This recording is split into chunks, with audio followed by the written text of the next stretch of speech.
बात करने के लिए लॉगिन करें www.astrotak.com। मित्रों नमस्कार, मैं हूं आपका मित्र कमल नंदलाल और मैं आप सभी दर्शकों का हार्दिक अभिनंदन करता हूं एस्ट्रो तक की खास प्रस्तुति कमल नंदलाल के महा उपाय।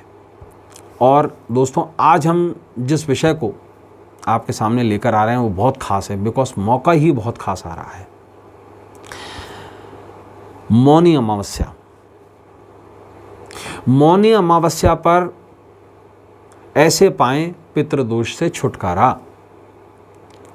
देखिए, छुटकारा तो नहीं मिलता है, लेकिन पितृदोष कम ज़रूर हो जाता है, उसके प्रभाव जो है वो कम ज़रूर हो जाते हैं।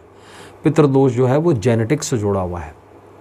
अगर किसी एक व्यक्ति पर पितृदोष है तो ये मान लीजिएगा उसके पूरे परिवार पर पितृदोष है। और 16 अलग अलग तरीके के पितृदोष अरुण संहिता, लाल किताब और रावण संहिता में दर्शाए गए हैं। आइए इसकी पूरी जानकारी लेते हैं। देखिए, माघ महीने के कृष्ण पक्ष की अमावस्या तिथि पर मौनी अमावस्या पर्व मनाए जाने का विधान है। इसे मौन क्यों कहते हैं? मौन रहना अपने आप में बहुत बड़ी ताकत है। कारण क्या है कि इस दिन मौन रहकर योग पर आधारित इस महाव्रत को किया जाता है। जो शब्द मुनि है, मुनि शब्द से ही मौनी की उत्पत्ति हुई है। मौन, मुनि और मौनी। इसलिए इस व्रत को मौन धारण करके वह यमुना या गंगा में स्नान करके समापन करके करने वालों को मुनि पद की प्राप्ति होती है, ऐसा शास्त्र कहते हैं। चंद्रमा मन के स्वामी है, पर अमावस्या पर चंद्र दर्शन नहीं होने से मन कमज़ोर होता है। मौन रहकर मन को संयम में रखने का विधान ही व्यक्ति को मुनि बनाता है। शास्त्रों ने मानसिक जाप को अधिक महत्व दिया है। माघ महीने के अमावस्या का जो स्नान है उसका शास्त्रों में बहुत ज़्यादा वर्णन किया गया है। सागर मंथन से धन्वंतरी अमृत कलश लेकर प्रकट हुए थे, ऐसी कथा आती है। और अमृत कलश की प्राप्ति के लिए देव और असुरों के बीच में खींचातानी से अमृत की कुछ बूंदें छलककर प्रयाग, हरिद्वार, नासिक, उज्जैन में जा गिरी थी। मान्यता अनुसार इसी दिन पवित्र संगम में 33 कोटि यानी कि 33 तरीके के जो देवता हैं उनका निवास होता है प्रयागराज में। इसलिए माघ अमावस्या पर संगम में स्नान से अमृत स्नान का पुण्य मिलता है। इस दिन हरि और हर यानी कि भगवान शंकर और विष्णु और अश्वत्थ तीनों के पूजन का विधान है।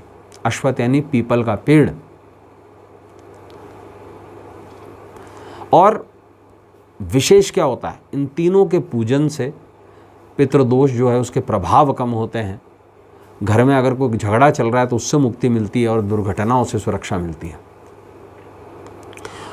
तो क्या करें आप महा उपाय और क्या विशेष मंत्र है? देखिए, भगवान शंकर का और भगवान विष्णु का एक मिला जुला स्वरूप है, जिसे हम कहते हैं हरिहर या जिसे हम कहते हैं हरिहरण। तो एक विशेष मंत्र आपको बताऊंगा।